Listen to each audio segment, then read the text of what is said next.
Hello my dear students, आप लोग कैसे हैं? उम्मीद करते हैं बहुत अच्छे होंगे और पढ़ाई पूरा एकदम जम करके मस्ती से कर रहे होंगे और आईआईटी नीट को उखाड़ने के लिए हर हाल में आप हमेशा प्रयत्न रहें। तो चलिए आज आपको मैं बताने जा रहा हूँ। लास्ट क्लास मैंने 10 तक सोल्व किया था। इलेक्ट्रोमैग्नेटिक इंडक्शन का मैं क्वेश्चन बता रहा था और 10 तक आईआईटी का क्वेश्चन बैंक का मैं सोल्व किया था। आज आगे मैं सोल्व करने जा रहा हूँ और बहुत लोगों को देख रहे हैं कि नीट वाले स्टूडेंट जो है इसको देखना नहीं चाहते हैं, तो आपका ये दुर्भाग्य है। इसलिए आप आईआईटी के क्वेश्चन को जरूर देखिए और इससे देखने से क्या फायदा होगा कि आपको यहाँ से बहुत बार क्वेश्चन को रिपीट किया है, एकदम डिजिट टू डिजिट उठाता है, पूछ देता है। और दूसरी बात, आपको थोड़ा सा हाई लेवल बना लेंगे तो आप अपने आप को मजबूत बना लेंगे। इसलिए नीट वाला स्टूडेंट ये गलती नहीं करेंगे और जम करके इस वीडियो को जरूर देखिए और रेगुलर क्लास भी आप लोग कीजिए। और जो भी मैं पढ़ा रहा हूँ सब यूट्यूब पर मैं डाल दे रहा हूँ ताकि जो है आपको रिवीजन में काम करे। तो चलिए आगे मैं बताने जा रहा हूँ। जैसे देखिए क्वेश्चन ये है 11 नंबर क्वेश्चन। कहता है क्या कि a coil of inductance 8.4 milli henry and resistance 6 ohm is connected to 12 volt battery. यही मतलब कि एलआर सर्किट है, यही है ना, ऐसा है। 12 वोल्ट बैटरी से ये क्या किया हुआ है, कनेक्टेड है। और इसका जो है इंडक्टेंस दिया हुआ है और रेजिस्टेंस दिया हुआ है 6 ओम। इंडक्टेंस कितना है 8.4 मिली हेनरी, मिली मतलब 10⁻³ और कितना वोल्ट है 12 वोल्ट है। फर्दर देखिए क्या कहता है, the current in the coil is 1 ampere at approximately the time, यानी करंट का वैल्यू 1 एम्पियर कितने टाइम पर होगा, अप्रोक्स वैल्यू आपको निकालना है। क्लियर है? तो चलिए यहाँ पर ध्यान दीजिएगा, एलआर सर्किट है। ये कौन सा सर्किट है? एलआर सर्किट है। एलआर सर्किट में करंट का वैल्यू जो है आप लोग क्या जानते हैं, I बराबर I naught 1 minus e to the power t upon tau, यही होता है ना। टाउ क्या है, टाइम कांस्टेंट है। क्लियर? और I नॉट क्या है, मैक्सिमम वैल्यू इसका करंट का है। कब? जब मैक्सिमम वैल्यू ऑफ करंट है, मैक्सिमम कब होगा, जब t का वैल्यू क्या हो जाएगा, इन्फिनिट। तो at t is equal to infinite, ये ओपन सर्किट, सॉरी ये जो है शॉर्ट सर्किट का काम कर देगा। तो ये शॉर्ट सर्किट होगा तो केवल रेजिस्टेंस होगा, ऐसा बन जाएगा। नहीं, ये वाला इंडक्टर क्या का काम कर देगा, शॉर्ट सर्किट का। और इस तरह का ये रेजिस्टर है और ये है 12 वोल्ट बैटरी। क्लियर है ना? इसका 6 ओम है, ये है 12। तो इसमें करंट का वैल्यू क्या हो जाएगा बताइए। तो I का वैल्यू हो जाएगा total EMF by total resistance, मतलब 2 एम्पियर करंट फ्लो करेगा। निश्चित रूप से ये I क्या हो गया, I नॉट का वैल्यू हो गया मैक्सिमम करंट। क्लियर है ना? E का वैल्यू, T का वैल्यू इन्फिनिट होगा तो ये वाला पार्ट क्या हो जाएगा, 0। नहीं, T का वैल्यू इन्फिनिट होगा तो क्या होगा, इसका वैल्यू 0 हो जाएगा। कैसे 0 होता है देखिए, इसमें मेडिकल का स्टूडेंट भी पढ़ रहे हैं इसलिए आपको ये मैं बता दे रहा हूँ।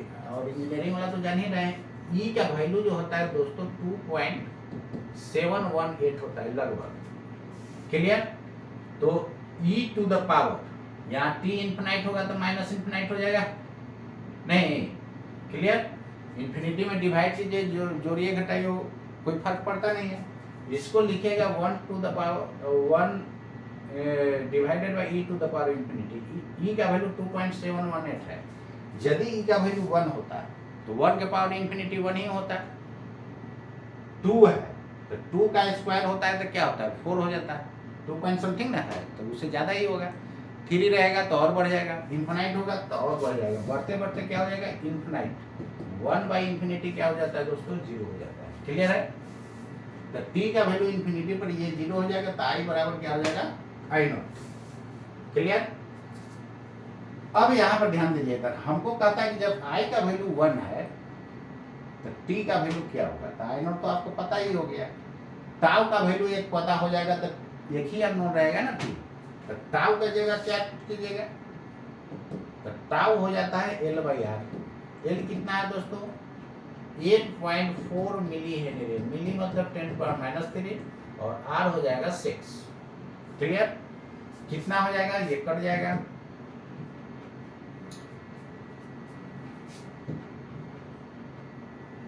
एटीन हो जाएगा, सॉरी 14 हो जाएगा। 14 से क्या होता है 84 इंटू 10⁻³ ये 14 नहीं, ये हाँ ठीक है 1.4, तो 1.4 10⁻³ हो जाएगा इसका वैल्यू, इसको काटिए ना, तो 14 से क्या होता है 84 होता है, नहीं 14 से 84, तो 6 से काटिएगा तो कितना 84 है, 1 2 उतरेगा, 6 4 जाए कितना 24 ना, ठीक तो है। चलिए नेक्स्ट देखिए, ये आपका हो गया सेकंड, तो सब का वैल्यू पुट कर दीजिए, जो आएगा आंसर हो जाएगा। तो आई के जगह कितना हो गया, कितना एम्पियर को काला, जब 1 एम्पियर होगा तब 1 ही ना था, क्वेश्चन में क्या था, जब 1 एम्पियर होगा तो कितना टाइम होगा, तो आई के जगह 1,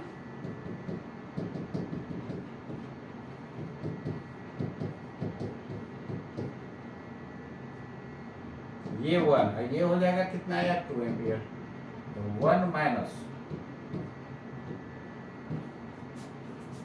e to the power t निकालना है दोस्तों, ये कितना हो जाएगा 1.4 इंटू 10⁻³ टाउ का वैल्यू निकल गया। अब आगे देखिए, इधर डिवाइड करना दीजिए, 1/2 और 1 minus e to the power -t/1.4 और ऊपर 10⁻³ को लेकर चलेगा। क्लियर, यहाँ से e to the power minus by 1.4 बराबर कितना हो जाएगा 1 माइनस 1/2, 1/2 हो जाएगा। क्लियर है, तो यहाँ से t का जब वैल्यू निकालिएगा, इसको 1 बाई करिएगा तो कितना हो जाएगा e to the power 1.4 into t हो जाएगा, इधर हो जाएगा 2 हो जाएगा। क्लियर, इसको लॉग ले लीजिए, लॉग लीजिएगा तो पावर गुना हो जाता है ना, पावर को गुना कर दीजिए, तो कितना 10⁻³ बाई 1.4t, इधर हो जाएगा लॉग 2। क्लियर, हम बेस e लिए, तो ये log e to the base e क्या हो जाएगा 1 हो जाएगा, नहीं log 2 का वैल्यू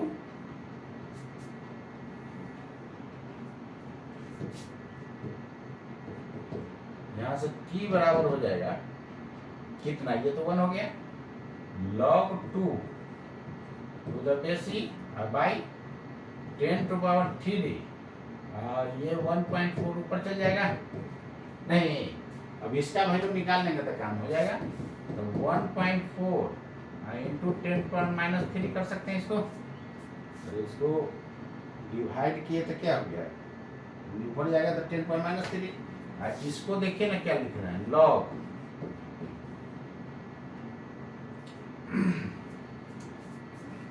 ये आपका हो गया ई बेस के टर्म में, उसको बेस 10 में कन्वर्ट करने के लिए क्या करते हैं हम लोग करते हैं, तो इसको करना दीजिए, बाई में काहे को ले जाना है, इसको डायरेक्ट हम क्या कर देना है, बेस ई है ना, तो बेस 10 में कन्वर्ट करने के लिए क्या करते हैं 2.303 से गुना कर देते हैं, log 2 टू द बेस 10 हो गया, log 2 का वैल्यू जान ही रहे हैं, तो 1.4 इंटू 10⁻³ इंटू 2.303 इंटू 0.301 log 2 का वैल्यू होता है, इसको आप कैलकुलेट कीजिए कितना आ रहा है, तो ये कैलकुलेट करने के बाद 0.97 के करीब आ जाएगा। कितना ना 0.97, यही आपका आंसर हो गया। तो इसका नियरेस्ट ऑप्शन कौन होगा? 0.97 कहने का मतलब कितना, लगभग 1 नहीं, तो 0.97 मतलब क्या हो गया, लगभग 1, यानी 0.97 को ये अप्रॉक्स 1 लिख सकते हैं, मतलब 1 मिली सेकेंड। और 0.97 इसको राउंडिंग ऑफ करिएगा तो 97 को लगभग नहीं लिख सकते ना, 0.97 को 1, यानी कौन सा आंसर हो जाएगा दोस्तों यहाँ पे, ये आपका आंसर 1 मिली सेकेंड हो जाएगा, इसलिए अप्रोक्सीमेटली बोला है। क्लियर है?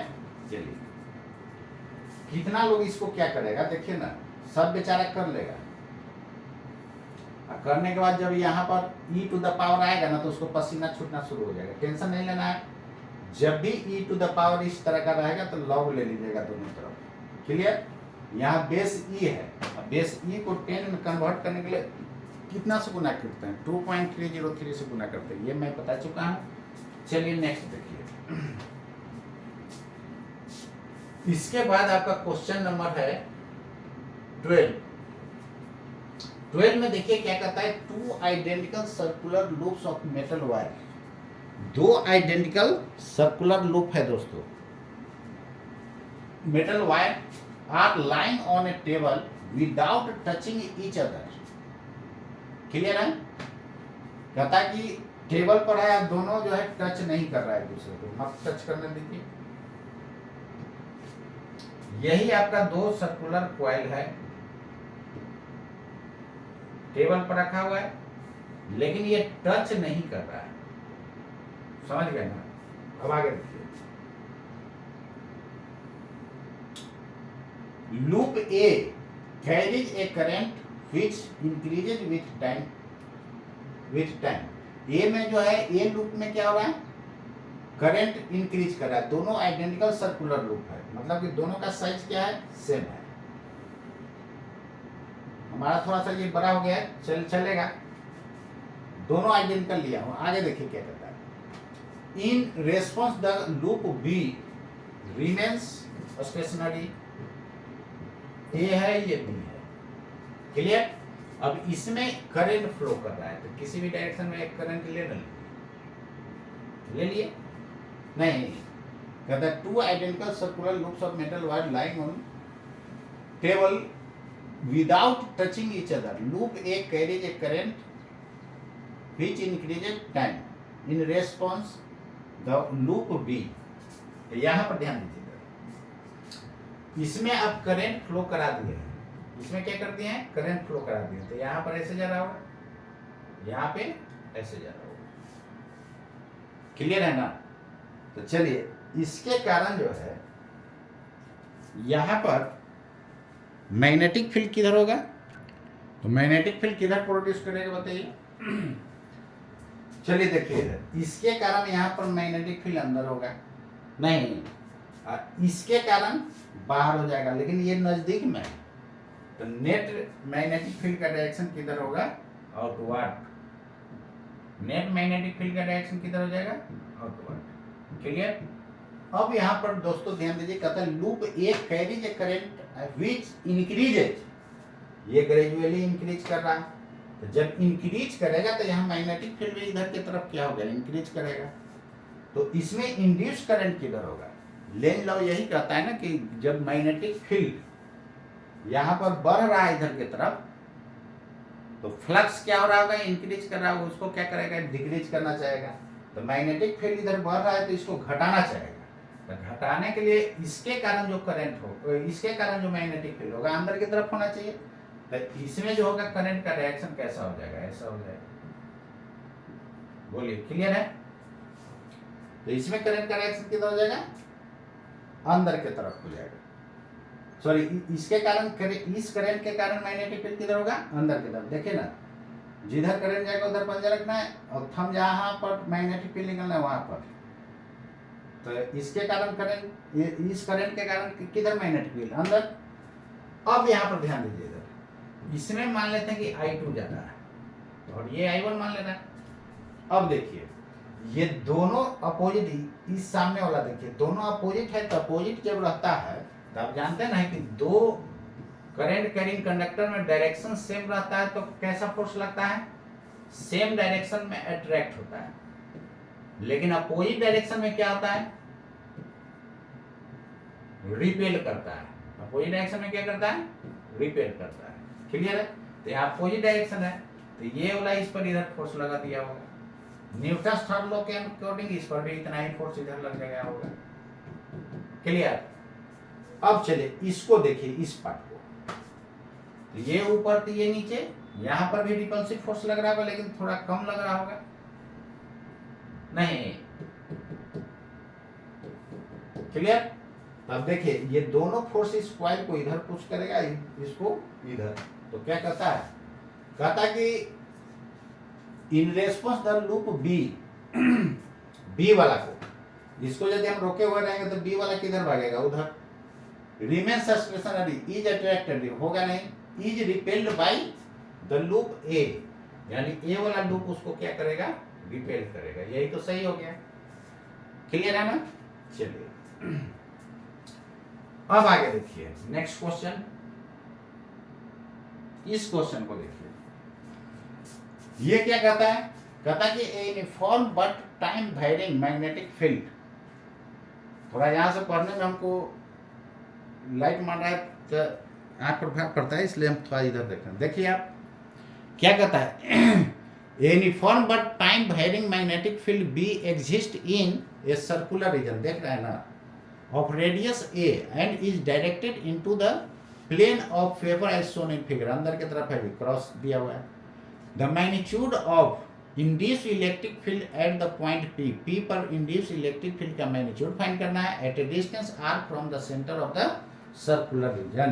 यहाँ पर magnitude of induced electric field, क्या जानते हैं induced electric field का फॉर्मूला? यही होता है ना, E डॉट dl, ये भी EMF देता है। अरे E बराबर d∅dt जानते ना है, E बराबर माइनस d∅dt, मैग्नीट्यूड केवल लेंगे तो इतना होगा। क्लियर? और फाई बराबर क्या हो जाएगा, BA होता है B इंटू ए। क्लियर है? तो यहां पर मैग्नेटिक फील्ड जो होता है क्या है, टाइम वेरिंग है। एरिया ऑफ लूप तो कांस्टेंट होगा, तो ये को बाहर निकाल दीजिए, तो dV/dt जो वेरिएबल है उसको अंदर रखेंगे। तो E के जगह E डॉट dl भी होता है, ये होता है इलेक्ट्रिक फील्ड। E डॉट dl क्यों होता है, अरे ये जानते ना है, E बराबर होता है V/d होता है। तो D क्या होता है, सेपरेशन, तो ये D के जगह L भी लिख सकते हैं। D के जगह आप लोग क्या लिख सकते हैं, L लिख सकते हैं। तो इसके जगह हम क्या कर दिए, L, V बराबर EL। क्लियर? तो E dot L, dot product के फॉर्म में लिख सकते हैं इसको, तो E डॉट dl, क्लियर है, is equal to A, area इसका क्या हो जाएगा, pi a square into dV/dt। Clear है? बाहर वाले पॉइंट के लिए लेना है, और इसका इंटीग्रल होता है लाइन इंटीग्रल। अब यहां पर देखिए dl dl dl dl dl dl r radius का एक इस तरह का सर्कुलर लेंगे तो क्या हो जाएगा, E dl, तो dl का इंटीग्रेशन लिखिएगा 0 से 2 पाई r, इधर हो जाएगा पाई a स्क्वायर dV/dt। बोलिए होगा? अब हमको E निकालना है, तो E बराबर ये dl dl dl dl कितना, 2 पाई r रेडियस का मैं लिया हूं, तो कितना हो जाएगा, pi a square by 2 pi r। और एक लाइन और लिख दें, चलिए देखिए, ई इंटू 2πr लिखिएगा नहीं इसको इंटीग्रेट करने के बाद, ये dv बाई dt। यहाँ से ई बराबर पाई से पाई कैंसिल कर दीजिए, तो ए स्क्वायर ये हटा दीजिए, एक लाइन और लिख दिए, बोलिए ठीक है। तो यहां से ई बराबर हो जाएगा आपका कितना, a square divided by 2r, clear है, इंटू dv बाई dt। यही आपका इलेक्ट्रिक फील्ड प्रोड्यूस होगा। अब वो कह रहा है कि ई का वैल्यू किसके साथ वैल्यू करेगा, तो आर के साथ इनवर्सली प्रोपोर्शनल होगा। तो आर देखिए डिक्रीजेज एज 1/r, ये ऑप्शन हो गया, क्लियर है। चलिए देखिए, P point at a distance r from the center of circular region, clear. तो वेरिएशन कैसा होगा, इस तरह का होगा, ठीक है ना। तो बाहर में है तो यही यदि अंदर में होता तब कैसे वेरी करेगा। चलिए अंदर वाला दिखा दे रहा, अंदर वाला क्वेश्चन पूछ नहीं रहा है, लेकिन यदि अंदर में होता तब क्या होता। अंदर के लिए r का वैल्यू क्या होना चाहिए, लेस देन a, क्लियर है, लेस देन और इक्वल टू a। इसको देखिए क्या कीजिएगा, इक्वालिटी आप लगा भी सकते हैं, नहीं भी लगा सकते। अंदर के लिए देखिए, तो अंदर में होगा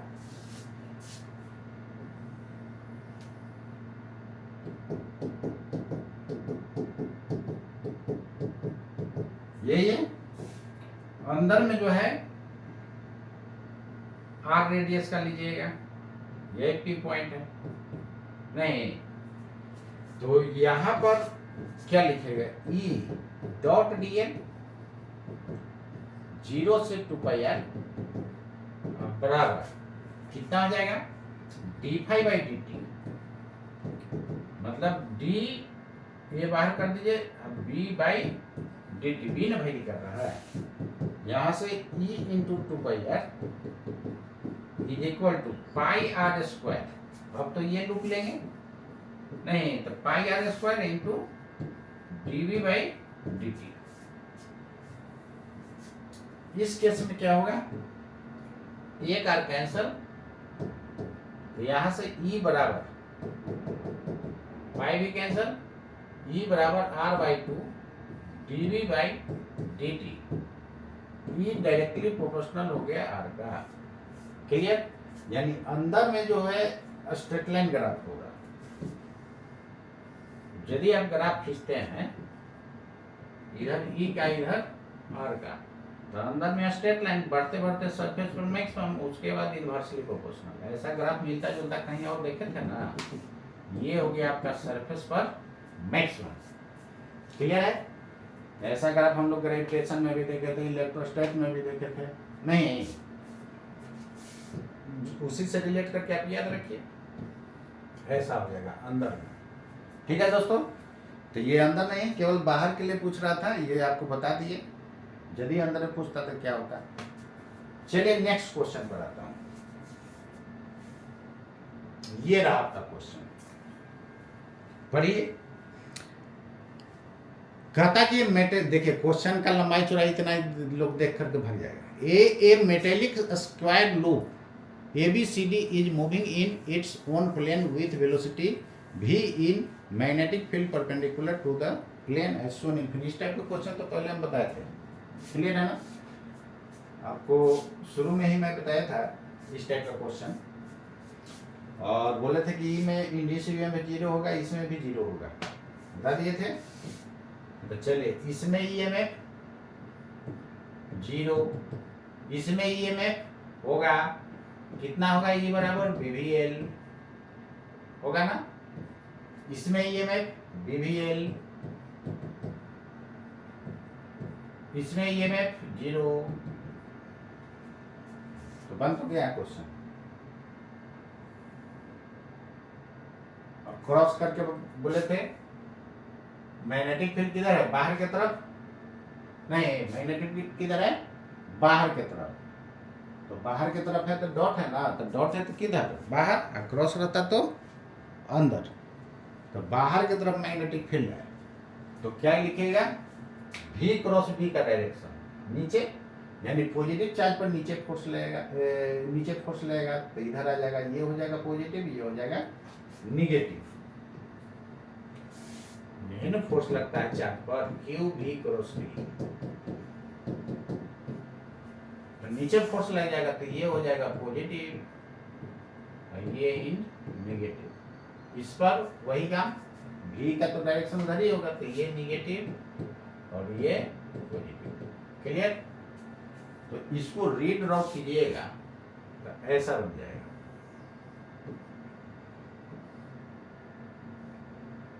ये हो जाएगा निगेटिव, एक बैटरी का काम करेगा, ये होगा निगेटिव ऐसा।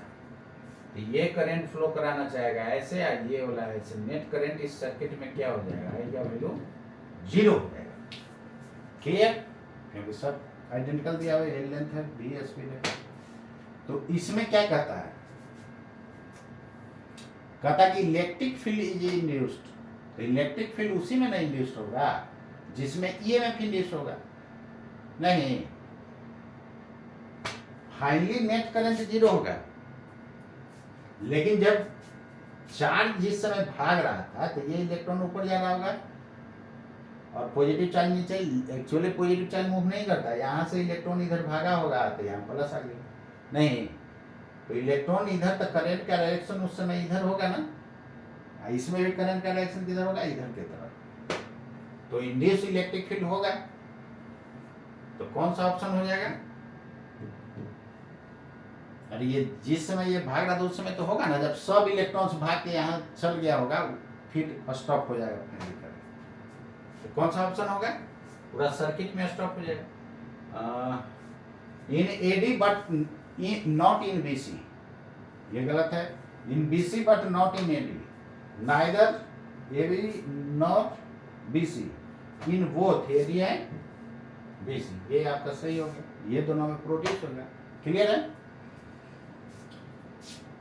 और इसमें ईएमएफ तो 0 होता है, पहले भी बताया था कैसे 0 होगा। तो क्वेश्चन के शुरू में देखिएगा, एक्सप्लेन किए थे, इस क्वेश्चन को देखिए। 15 नंबर क्वेश्चन क्या कहता है दोस्तों, यहाँ पर ध्यान दीजिएगा। कहता है 2 circular coils can be arranged in any of 3 situations shown in figure. देख रहे हैं ना, there mutual inductance will be. तो म्यूचुअल इंडक्टेंस क्या होता है, हाई बराबर, sorry, high number of turns यदि n होता है तो ऐसा n5 बराबर mi होता है, यही ना। तो जिसमें फ्लक्स ज्यादा उसका म्यूचुअल इंडक्शन ज्यादा, जिसमें फ्लक्स ज्यादा होगा उसमें म्यूचुअल इंडक्टेंस क्या होगा, ज्यादा ना होगा, जिससे फ्लक्स ज्यादा पास करेगा, म्यूचुअल इंडक्टेंस ज्यादा, क्योंकि I तो कांस्टेंट है। चलिए देखिए इधर कहता है 2 circular coils can be arranged in 3 situations, the mutual inductance. जब I का वैल्यू कांस्टेंट लेकर चलेंगे, फ्लक्स किससे ज्यादा पास करेगा, जिससे ज्यादा पास करेगा उसका म्यूचुअल इंडक्शन ज्यादा। इसमें देखिए हॉरिजॉन्टल है ना कॉइल, हॉरिजॉन्टल है तो ऐसे फ्लक्स पास करेगा, एक और यहाँ हॉरिजॉन्टल रहेगा तो ऐसे फ्लक्स पास करेगा तो मैक्सिमम फ्लक्स हो जाएगा। अब देखिए ऐसे रहेगा तो इस केस में मैक्सिमम फ्लक्स उससे नहीं ना पास करेगा, इस केस में भी मैक्सिमम फ्लक्स नहीं पास कर पाएगा। अरे ये कॉइल है तो चारों तरफ लाइंस ऑफ फोर्स होगा ना ऐसे, बोलिए ठीक। तो जो ऐसे रहेगा उससे ज्यादा ना फ्लक्स पास करेगा, इधर वाला भी पास कर जाएगा, इधर वाला भी पास करेगा, इधर वाला भी पास कर जाएगा। लेकिन जब इस तरह रहेगा तो चारों तरफ नहीं पास कर पाएगा, देखिए ये नहीं पास कर रहा है। क्लियर? तो मैक्सिमम किस में होगा, ए वाला में हो जाएगा। मैक्सिमम किस में होगा, ए में, यानी जिससे फ्लक्स ज्यादा उससे म्यूचुअल इंडक्शन ज्यादा। क्लियर? चलिए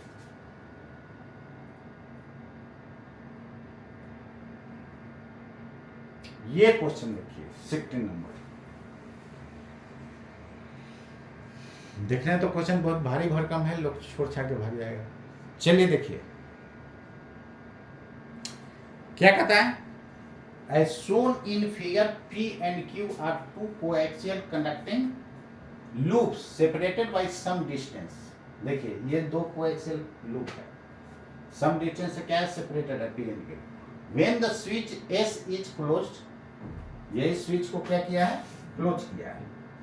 तो आप खुद समझिए जब स्विच को क्लोज कर देगा तो ये बैटरी है तो करंट का डायरेक्शन ऐसे जाएगा कि नहीं, बोलिए, ऐसे फ्लो करना शुरू कर देगा। अब आगे देखिए क्या कहता है, current clockwise IP flows in P as seen by E के तरफ से देखना है। तो यही था ना क्वाइल, तो किधर क्लॉकवाइज जा रहा है, देख लीजिए क्लॉकवाइज है नहीं, यानी इसमें IP करंट जो है क्या है, इधर से देखने पर क्लॉकवाइज है। आगे देखिए उधर से इधर से देखिएगा तो क्लॉकवाइज, और ऊपर उस तरफ से देखिएगा तो एंटी क्लॉक में हो जाएगा। इसलिए यहाँ पर लिखा है किधर से देखना है, एज सीन बाय E के तरफ से देखने पर क्या हुआ, क्लॉकवाइज। एंड अरे ये आंख बने ले E for I, and induce current IQ1। तो इसमें इंड्यूस करंट क्या होगा, तो देखिएगा जब ऐसे इसमें घूम रहा है तो सेंटर पर मैग्नेटिक फील्ड का डायरेक्शन किधर होगा, उधर की तरफ, ऐसे नहीं, उस डायरेक्शन में हो जाएगा। यानी यहां पर मैग्नेटिक फील्ड जो है सेंटर पर इधर है, तो ये लाइंस ऑफ फोर्स कहीं इधर से आ रहा होगा, तो यहां पर भी मैग्नेटिक फील्ड का डायरेक्शन किधर हो जाएगा, इधर। क्लियर, ठीक है ना, इसके कारण यहां पर मैग्नेटिक फील्ड का डायरेक्शन इधर। अब ध्यान दीजिएगा, इस मैग्नेटिक फील्ड को ये क्या करेगा, अपोज करेगा। अपोज करने के लिए इसमें करंट का डायरेक्शन किधर हो जाएगा, देखिए इधर, यही कॉइल है, तो उसको अपोज करने के लिए करंट का डायरेक्शन ऐसा होना चाहिए, ऐसे, तब मैग्नेटिक फील्ड का डायरेक्शन उधर, जिधर करंट उधर पंजा, जहां पर निकालना है वहां पर थंब, लेफ्ट हैंड से निकालना है, आप लोग राइट हैंड से भी निकालते रहिएगा, बात सेम चीज है। इस पाम के परपेंडिकुलर फील्ड हो जाएगा, तो इसके कारण, इंड्यूस के कारण उसको घटाएगा लेंज लॉ के अकॉर्डिंग, तो इधर होना चाहिए। तो इसमें करंट का डायरेक्शन किधर होगा, ऐसे ना, उसमें क्या था, ऐसे। तो इधर से हम देख रहे हैं तो इसमें ऐसे, ये वाला में ऐसे, यानी इसमें करंट का डायरेक्शन हो गया एंटी क्लॉकवाइज। इसमें करंट का डायरेक्शन किधर हो गया, एंटी क्लॉकवाइज। क्लियर है ना, चलिए अब यहां पर ध्यान दीजिएगा, यानी इसमें करंट का डायरेक्शन हो गया एंटी क्लॉकवाइज, इसमें क्या है, क्लॉकवाइज। किधर से देखने पर, ई तरफ से देखने पर, इसमें IQ1 है। अब आगे देखिए, close in Q, the switch remains close for a long time के लिए क्लोज रहा है, ठीक है। When switch is open, A current IQ2 flows in Q. जैसे इसको ओपन कीजिएगा तो उसमें फिर करंट फ्लो करेगा IQ2, the direction of IQ1 and IQ2। तो देखिएगा जैसे स्विच को क्लोज कीजिएगा तब इसमें करंट घटना शुरू होगा, ये सिचुएशन समझ गया ना। शुरू में IQ1 का डायरेक्शन किधर होगा, एंटी क्लॉक। तो देखिए ना ऑप्शन में क्या क्या कर रहा है, रेस्पेक्टिवली क्लॉकवाइज तो IQ1 होगा नहीं, एंटी क्लॉक, बोथ क्लॉक, ये भी नहीं, बोथ एंटी क्लॉक। अभी तो IQ1 देखे एंटी क्लॉक है ही, तो ये भी पॉसिबिलिटी है IQ2 के लिए, रेस्पेक्टिवली एंटी क्लॉक, यानी अभी एंटी क्लॉक ये दोनों के लिए है, एंटी क्लॉक इसमें भी है, इसमें भी है। क्लियर, बात समझ गया ना। अब सेकंड केस के लिए देखा IQ2, तो ये आई क्यू वन तो आई क्यू वन जो है इसका डायरेक्शन एंटी क्लॉक तो है ही। सेकंड केस के लिए देखिए, तो चलिए सेकंड केस में ये बी का वैल्यू घटेगा इधर, बी यहाँ पर क्या हो रहा है डिक्रीजिंग, लेकिन शुरू में स्विच ऑन किए थे तो क्या था बढ़ना शुरू किया था, ये डिक्रीजिंग। अब स्विच ऑफ करेंगे तो क्या होगा डिक्रीजिंग होगा। तो जब ये घटेगा तो लेंज लॉ क्या करता है ये बढ़ाएगा इसको, तो इसको बढ़ाने के लिए क्या करेगा उसी डायरेक्शन में मैग्नेटिक फील्ड जनरेट करेगा।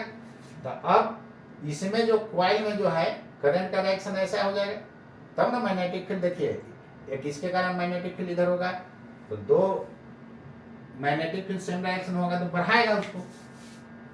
तो इस केस में जो है ये क्या हो जाएगा क्लॉकवाइज, इस केस में क्या हो जाएगा क्लॉकवाइज। तो अब बताइए ये ऑप्शन ना होकर के कौन हो जाएगा ये वाला होगा, यानी शुरू में आई क्यू वन का वैल्यू एंटी क्लॉक, और जब घटेगा तो उसको बढ़ाएगा तो किधर होगा क्लॉकवाइज। तो ये रहा आपका ऑप्शन थर्ड नंबर, क्योंकि ये डिक्रीज ना कर रहा है तो लेंज लॉ सीधे उल्टा करता है, घटेगा तो बढ़ाएगा और बढ़ेगा तो घटाएगा। तो इसको बढ़ाने के लिए इसी डायरेक्शन में वो इंड्यूस करंट के कारण मैग्नेटिक फील्ड होगा, तो इंड्यूस करंट का डायरेक्शन किधर हो जाएगा क्लॉकवाइज। क्लियर। चलिए अब इसके बाद देखिए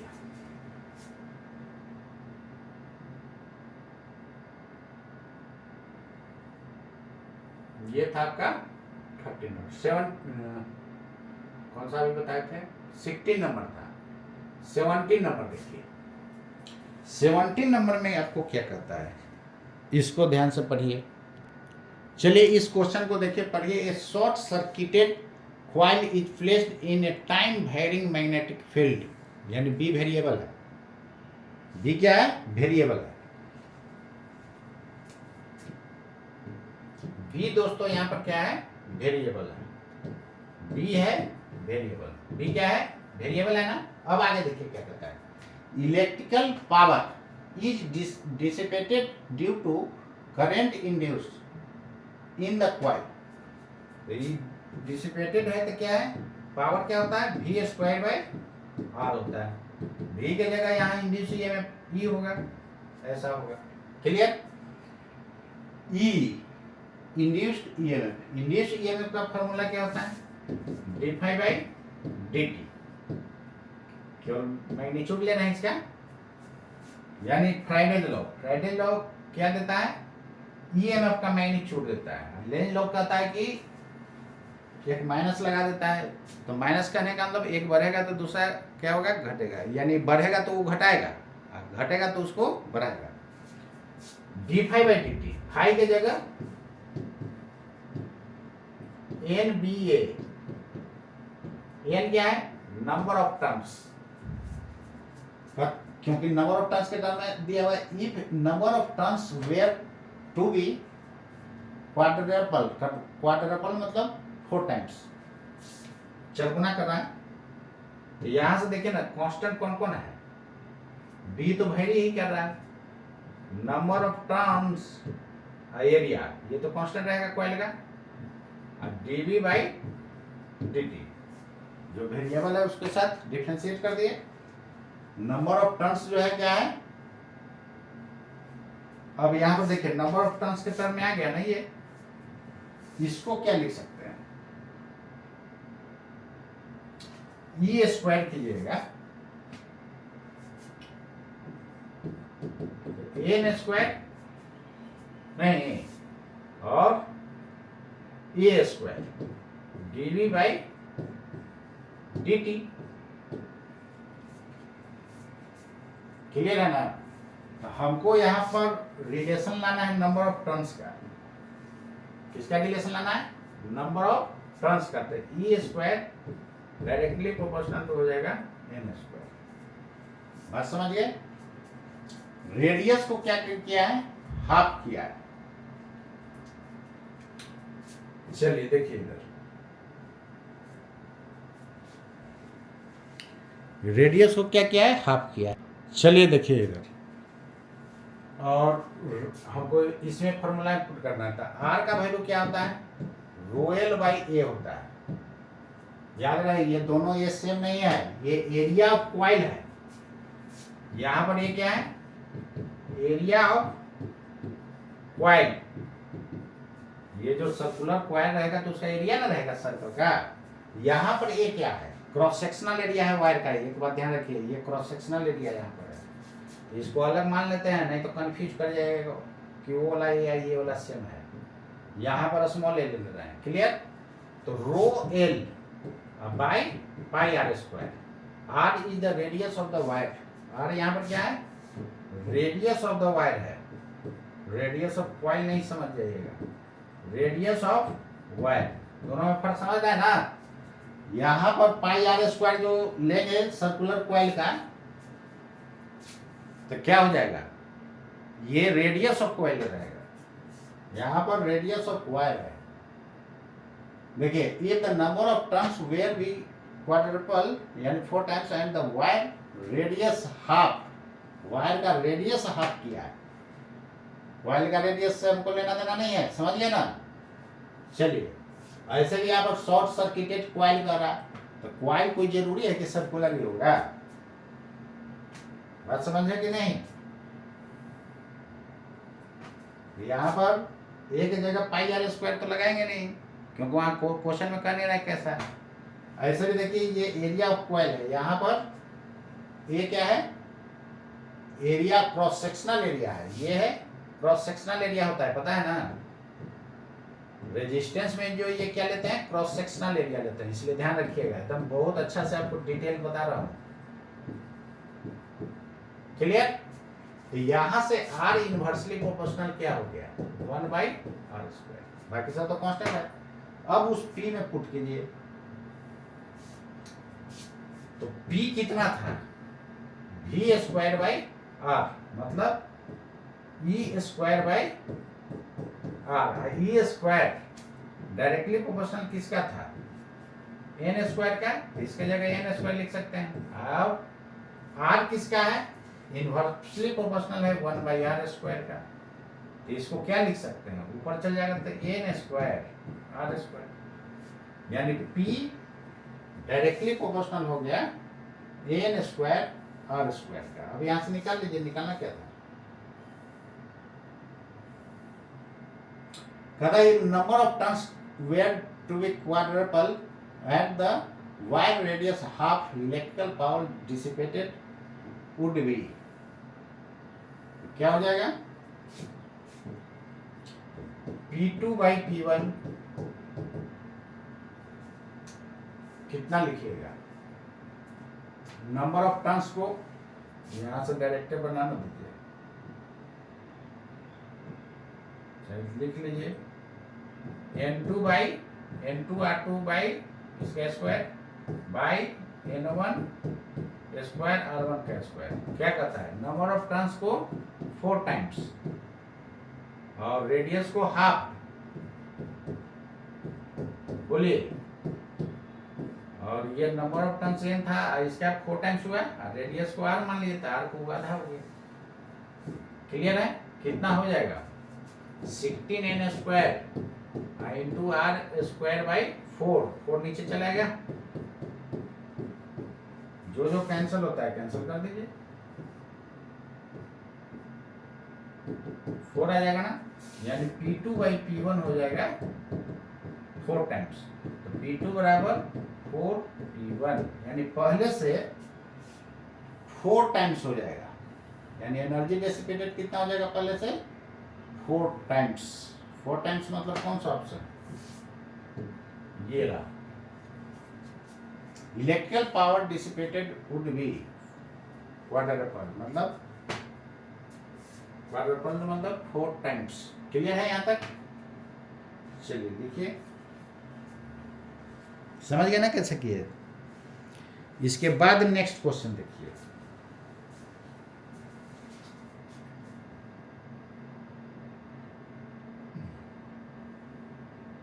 ये रहा आपका क्वेश्चन।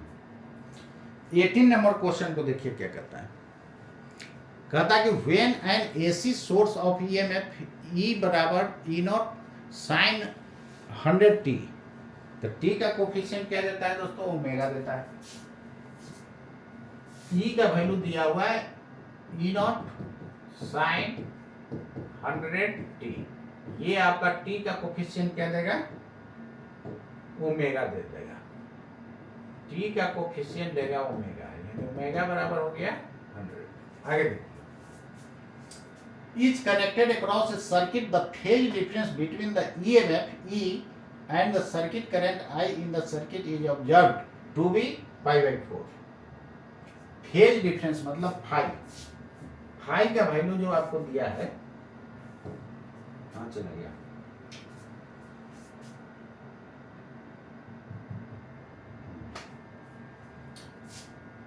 फाई का वैल्यू जो दिया हुआ है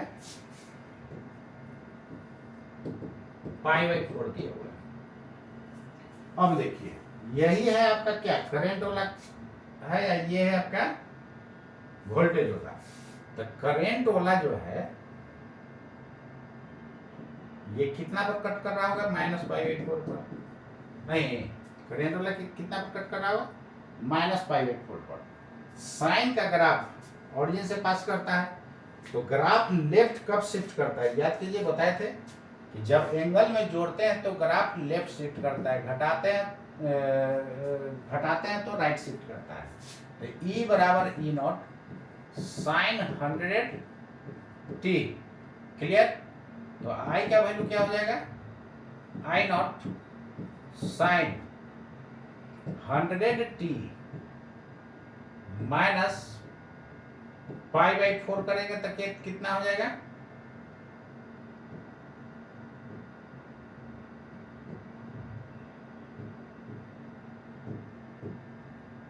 -π/4 करेंगे तो किधर शिफ्ट कर जाएगा, घटाते हैं तो राइट शिफ्ट करता है, ये घटाते हैं तो राइट शिफ्ट करता है, तो राइट शिफ्ट करेगा तो ये वाला पॉइंट यहाँ ना आ जाएगा, ऐसे जाता है, तो ऐसे तो गया नहीं है, लेफ्ट शिफ्ट किया। इसका मतलब यहाँ पर क्या करना होगा दोस्तों, जोड़ना होगा, जोड़ेंगे तो किधर होगा, लेफ्ट शिफ्ट करेगा। क्लियर। फेज डिफरेंस कहने का मतलब क्या होता है, एंगल का डिफरेंस। अब ये दोनों के एंगल का डिफरेंस कीजिए, π/4 आ जाएगा, यानी ये ओला और ये ओला का डिफरेंस। तो इसमें से इसको घटाइए ना, तो π/4। अब बताइए किसका ज्यादा एंगल है, आई वाला का एंगल ज्यादा है और ई का कम है, तो बोलेंगे आई लीड्स। यहां पर क्या बोलेंगे, आई लीड्स। और यदि यहां माइनस रहता तो लैग, फिर बोलते हैं, क्या बोलते हैं, लैग। यहां से हम क्या कर सकते हैं कि I leads, I leads voltage, I leads voltage, voltage से क्या कर रहा है, लीड कर रहा है। यहाँ पर वोल्टेज को किससे लिया है, ई से। I leads वोल्टेज कितना से, π/4। क्लियर। एक बात ध्यान दीजिए, इधर लीड कब करता है, जब कैपेसिटर लगता है तो लीड होता है, और इंडक्टर क्या कराता है, लैग कराता है। तो निश्चित रूप से कैपेसिटर होगा सर्किट में, कौन क्या होगा, कैपेसिटर, यानी निश्चित रूप से अब कौन सा सर्किट होगा, आरसी सर्किट होगा, क्योंकि यहां पर क्या कर रहा है, लीड करा रहा है। बोलिए, तो सर्किट कौन सा होगा, आरसी सर्किट होगा। अब आगे बढ़िए, यहाँ पर, यहाँ से हम लोग का क्लियर हो गया, क्या पढ़े थे यहाँ तक, when an AC source of EMF is connected across a circuit, the phase difference between the EMF E and the circuit I, EMF मतलब वही वोल्टेज है, circuit I is observed to be π/4 ahead। लीजिए, question में भी कह दिया π/4 ahead। अब ahead कौन है, आपको जज करना है। यहाँ पर यहाँ ये नहीं लिखा है कि आइए अहेड। क्लियर है। आगे देखिए, if the circuit consist possibly only, आपको फिगर देख के पता करना है कौन अहेड कर रहा है, पॉसिबली वनली आरसी, या तो आरसी होगा या आरएल होगा या एलसी होगा in series, find the relationship between two elements.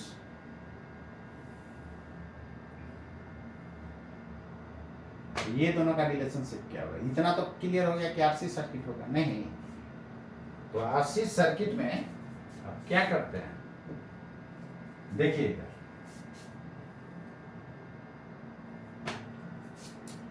RC circuit में tan फाई कितना होता है, आर बाई सॉरी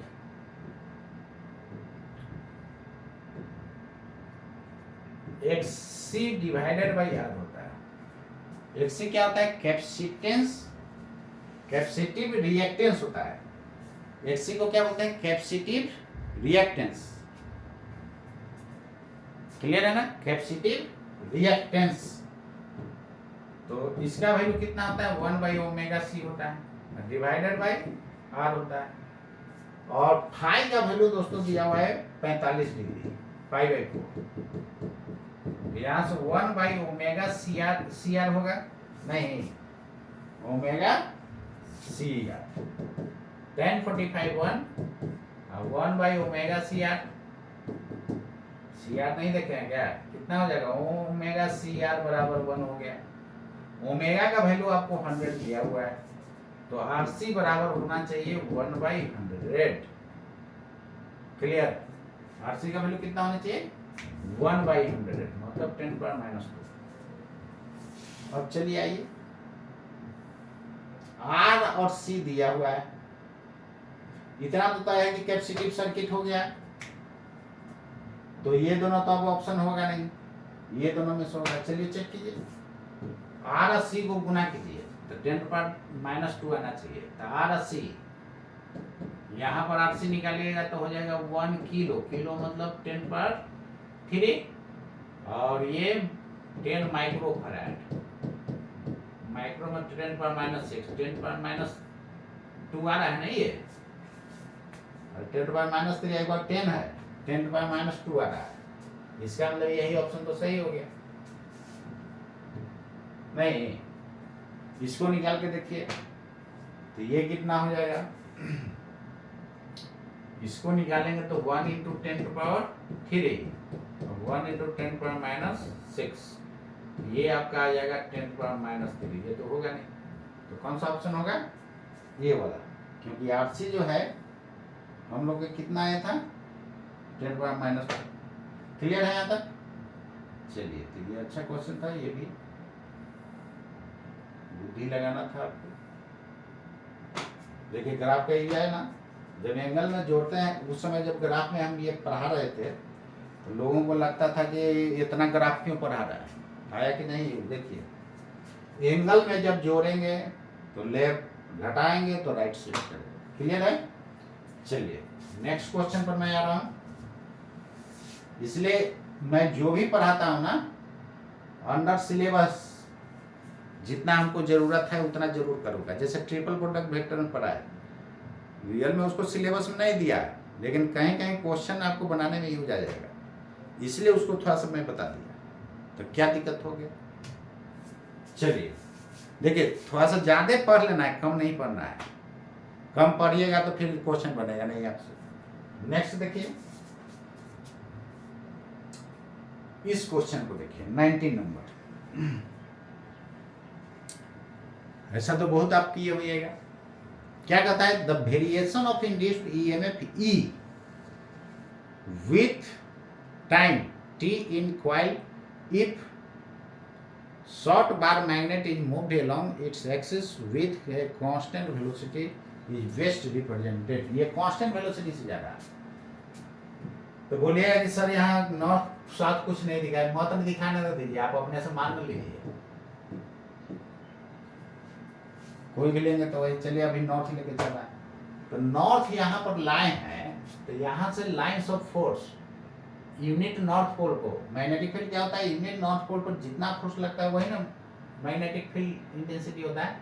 तो यहाँ पर यूनिट नॉर्थ पोल रखेंगे तो ये रिपेल करेगा, यानी मैग्नेटिक फील्ड का यहाँ पर डायरेक्शन हो जाएगा इधर। और जैसे जैसे नजदीक आएगा तो क्या होगा, इससे लाइन्स ऑफ फोर्स ज्यादा पास करना शुरू होगा। नहीं, अब ये सोलेनोइड कहिए तो इससे क्या होगा, ज्यादा ना पास करेगा। तो जब ज्यादा पास करेगा तो क्या करेगा, बी का वैल्यू बढ़ते जा रहा है, बढ़ते जा रहा है, तो ये कॉइल क्या करेगा, इसमें इंड्यूस ईएमएफ ऐसा होगा कि इसको घटाना चाहिए। नहीं, इसको क्या करना चाहेगा, घटाना चाहेगा। तो घटाने के लिए इसके कारण जो इंड्यूस करंट के कारण जो बी होगा ये इधर हो जाएगा, बोलिए, तो इसको क्या करेगा, घटाना चाहेगा। तो ऐसे होगा ना करंट का रिएक्शन। क्लियर। अब आगे देखिए, यानी ऐसे करंट का रिएक्शन होगा, मतलब अभी क्लॉकवाइज, हमारे अनुसार क्लॉकवाइज है। क्लियर है, इधर से देखना है तो इस केस में अभी क्लॉकवाइज होगा।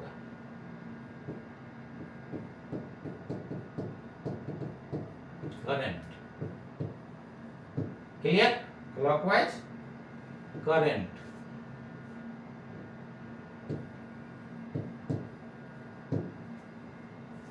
इंड्यूस करंट क्या होगा, क्लॉकवाइज। अब देखिए, जैसे ये बाहर निकाल दीजिएगा, अंदर में तो जब तक जाएगा तब तक तो कांस्टेंट फ्लक्स होगा, नहीं, और जैसे बाहर निकलेगा,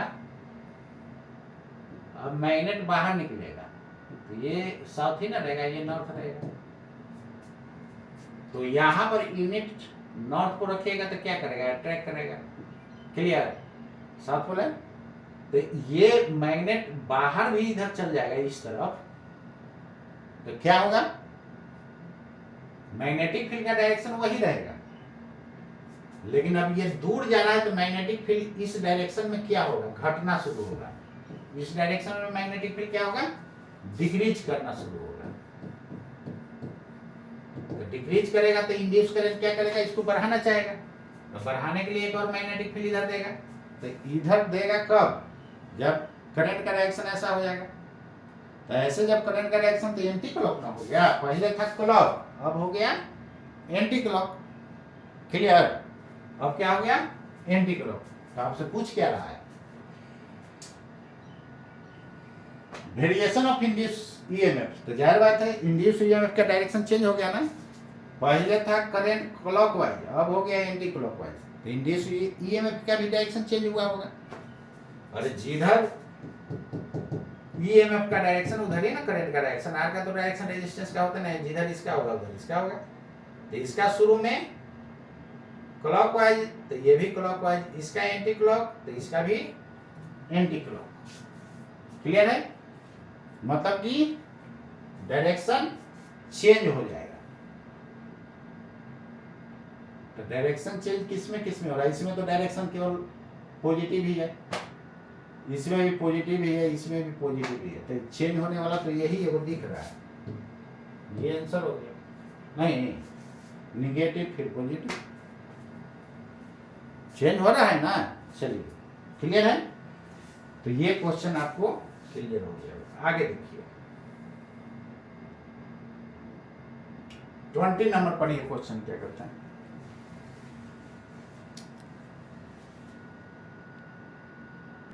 चलिए देखिए, पढ़िए इसको।